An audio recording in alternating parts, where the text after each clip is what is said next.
हाँ जी, हर्ज ने एक एक्सपेरिमेंट किया और उन्होंने प्रूव कर दिया कि electromagnetic wave oscillation of charge से प्रोड्यूस होती हैं, और साथ ही साथ उन्होंने एक बात और दो दो फैक्ट प्रूव कर दिए कि इलेक्ट्रोमैग्नेटिक वेव्स अपने साथ एनर्जी लेकर चलती हैं। कैसे प्रूव कर दिया था? उन्होंने लिया दो बड़ी बड़ी मेटल की प्लेट्स,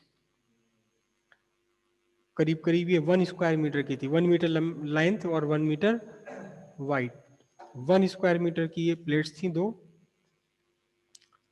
ऐसी दो प्लेट्स उन्होंने ली, मेटल की प्लेट्स, और फिर इन प्लेट्स के बीचों बीच से उन्होंने जोड़ दिए दो मोटे मोटे कॉपर के वायर, मोटे मोटे कॉपर वायर दो जोड़ दिए उन्होंने, ये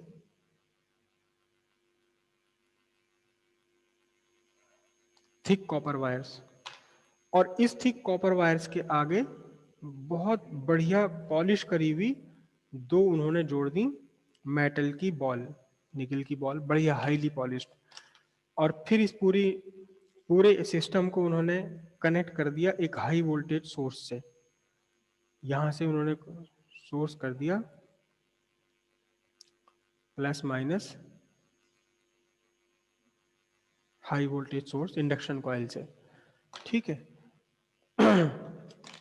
और साथ में उन्होंने क्या काम किया, साथ में उन्होंने एक रिंग इसके सामने रखा, एक लोहे का रिंग, आयरन का रिंग या मेटल का रिंग इन्होंने इसके सामने रख दिया। रिंग का मतलब बिल्कुल जैसे चूड़ी होती, बस वो बीच में से कटा हुआ।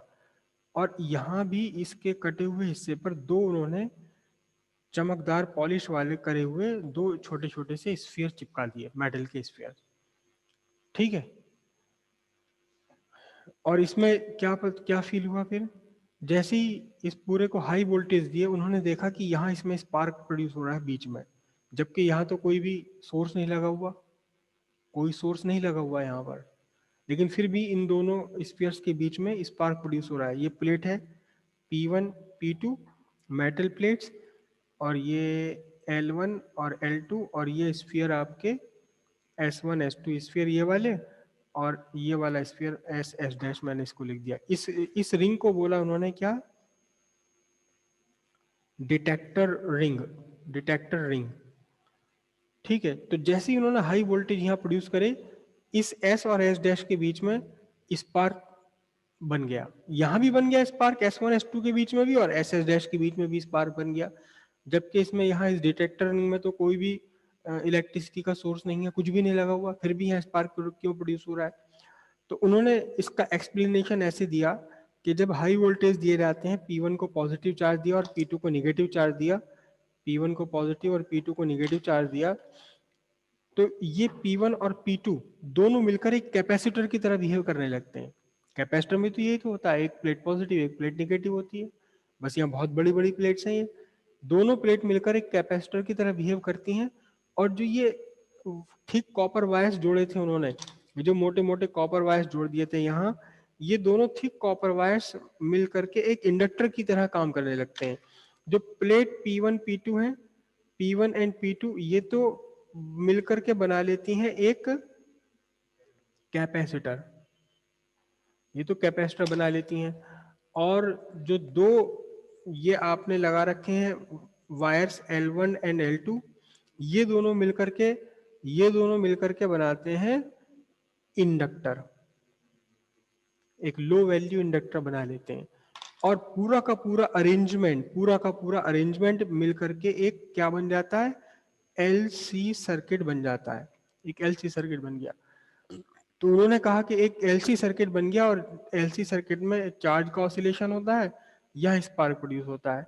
और जब स्पार्क यहाँ प्रोड्यूस हुआ तो क्या बनी, एक इलेक्ट्रोमैग्नेटिक वेव यहाँ से बाहर निकली।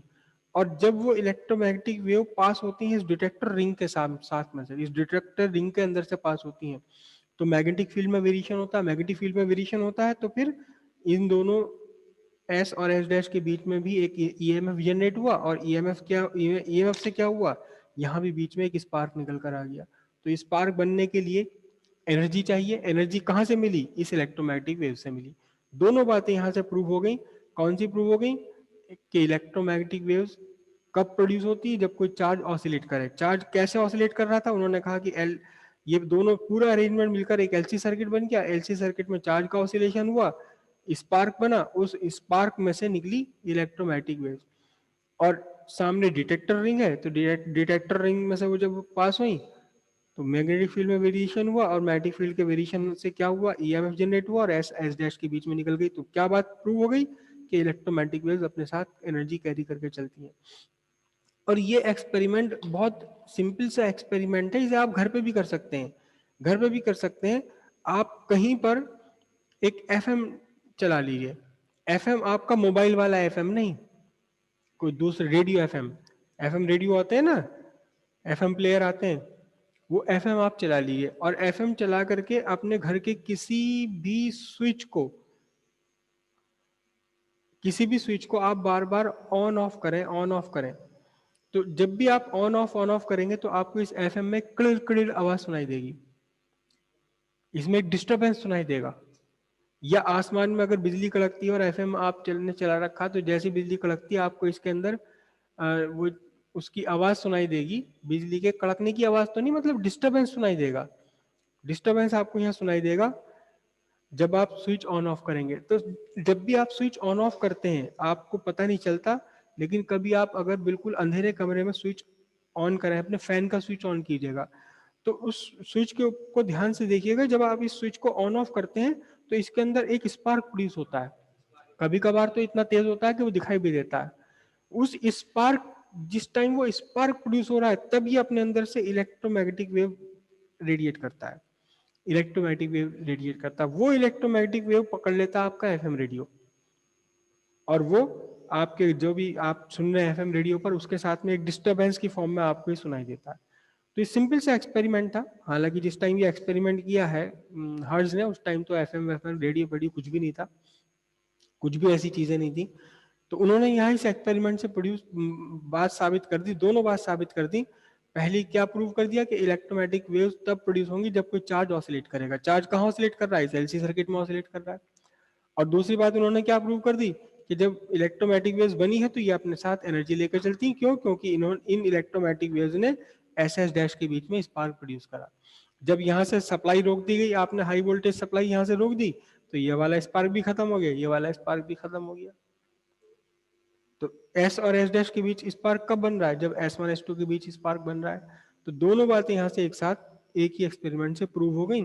और उन्होंने फिर साथ में ये भी प्रूव कर दिया कि इसमें से जो फ्रीक्वेंसी निकल रही है, उस फ्रीक्वेंसी की वैल्यू होती 1/2 एल सी हर्ज, जो हम पहले भी प्रूव कर चुके हैं एलसी ऑसिलेशन में, ऑल्टरनेटिंग करंट के में, एलसी ऑसिलेशन में। वही बात इन्होंने भी यहाँ प्रूव कर दी। ठीक है।